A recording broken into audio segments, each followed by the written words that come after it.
My sister stole my identity, drained my finances, and sued me for exposing her. Now, she's facing jail, and my family will never be the same. I'm a 28-year-old guy who's always prided himself on being the responsible one in the family. Good job, steady girlfriend, and a credit score that would make a banker weep with joy. Well, at least that last part used to be true. Now, I'm watching my entire life crumble around me, all thanks to the person I least expected, my own sister. It all started with a seemingly innocent phone call from my bank. "Mister, my last name, we've noticed some unusual activity on your credit card. Did you recently make a purchase for $5,000 at Neiman Marcus?" I laughed. Me? Shopping at Neiman Marcus? I'm more of a Target clearance rack kind of guy. Definitely not, I told the bank representative. Must be some kind of mistake. But it wasn't a mistake. It was just the beginning. Over the next few weeks, I discovered charge after charge that I hadn't made. Designer clothes, spa treatments, even a down payment on a luxury car. My credit card was maxed out, and my once pristine credit score was in free fall. I was in a panic, spending hours on the phone with credit card companies and the police, trying to untangle this mess. Identity theft, they said. But who would do this to me? The answer hit me like a ton of bricks when I saw my sister's latest Instagram post. There she was, draped in designer clothes that looked suspiciously familiar, posing next to a brand new car. The same car that had been charged to my credit card. My blood ran cold. It couldn't be. Not my own sister. But the more I looked into it, the clearer it became. She had somehow gotten hold of my personal information and had been living it up on my dime for months. Confronting her was one of the hardest things I've ever had to do. I invited her over, my hands shaking as I poured us both a cup of coffee. "We need to talk," I said, trying to keep my voice steady. She looked at me with those big, innocent eyes that had gotten her out of trouble so many times before. "What's wrong, big brother? You look stressed." I took a deep breath and laid out everything I'd discovered. The fraudulent charges, the matching Instagram posts, all of it. With each word, I watched her face change. The innocent mask slipped away, replaced by something cold and calculating that I'd never seen before. "So what if I did?" She finally snapped. "You've always had it so easy. Perfect job, perfect life. I deserved some of that too." I was stunned. Deserved? You think you deserve to steal my identity? To ruin my credit? To betray me like this? She rolled her eyes. "Don't be so dramatic. It's just money. You can make more." Just money? I was looking at potential jail time for these charges.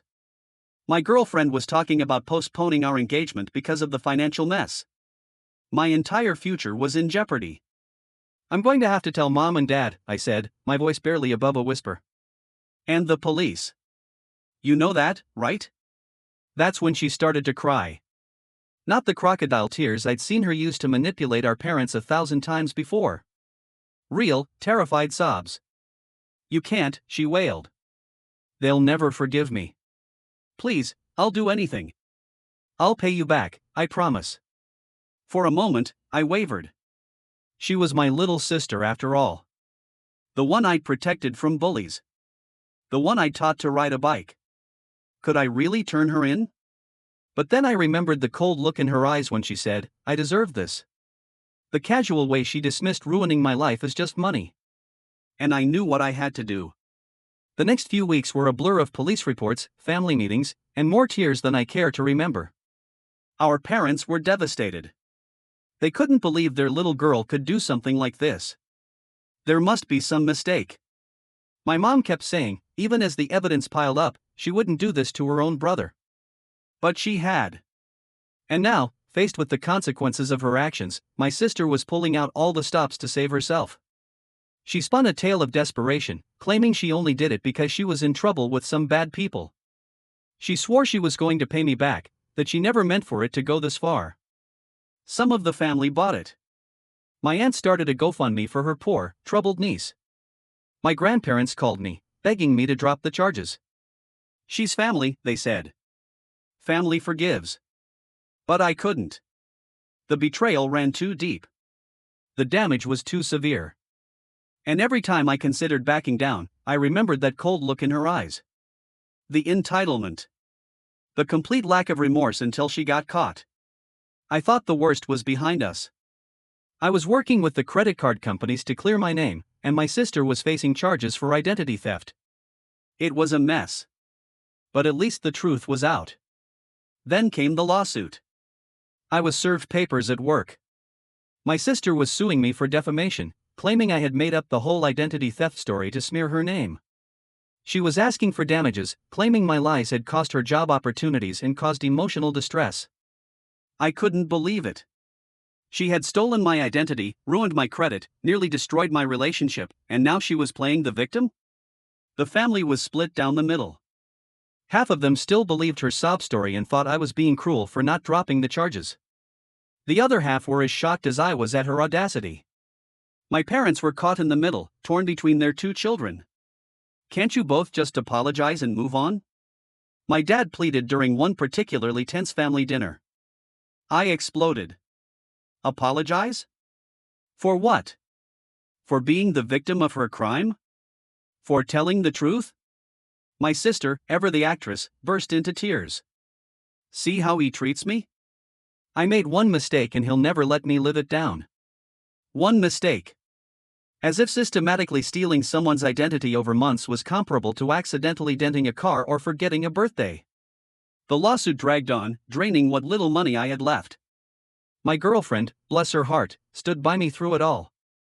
But I could see the toll it was taking on her, too. Maybe we should just settle, she suggested one night, as I pored over legal documents I could barely understand. Just to make it all go away. I was tempted, God was I tempted, to just write a check, say it was all a misunderstanding, and try to move on with my life. But every time I considered it, I thought about the next person my sister might scam, the next life she might ruin with her selfishness and greed. And I knew I had to see this through. The day of the trial arrived and I felt like I was going to be sick. My sister showed up playing the part of the demure, wronged party perfectly. Designer outfit, probably bought with my money. Eyes downcast, a tissue clutched in her manicured hand. Her lawyer painted a picture of a desperate young woman who had made a mistake out of love for her family. He claimed she had only taken the money to help our parents with supposed medical bills. Bills I knew for a fact didn't exist. I watched in disbelief as she tearfully testified about how I had always been jealous of her, how I was twisting a simple misunderstanding into a malicious crime. She even claimed I had given her permission to use my credit cards and was now lying about it out of spite. It was surreal, sitting there listening to her spin this web of lies. Part of me almost admired her commitment to the con. Almost. Then it was my turn to testify. I laid out everything, step by step. The discovery of the fraud, the Instagram posts that matched the purchases, the confrontation where she had admitted everything. And why, my lawyer asked, are you pursuing these charges against your own sister? I took a deep breath, looking directly at her as I answered. Because actions have consequences, because the truth matters, and because I believe that real love, real family, doesn't take advantage of the people who trust them most. I'd like to say that moment changed everything. That my sister broke down and confessed, that the judge immediately ruled in my favor, that my family finally saw the truth. But life isn't a TV drama. The trial dragged on, more witnesses were called, more evidence was presented. It was a long, painful process that dredged up every family secret and resentment. In the end, though, the truth prevailed. The judge ruled in my favor, dismissing my sister's lawsuit and upholding the identity theft charges against her. The look on her face when the verdict was read is something I'll never forget. For a split second, the mask dropped completely. I saw the rage, the disbelief that her lies hadn't worked this time.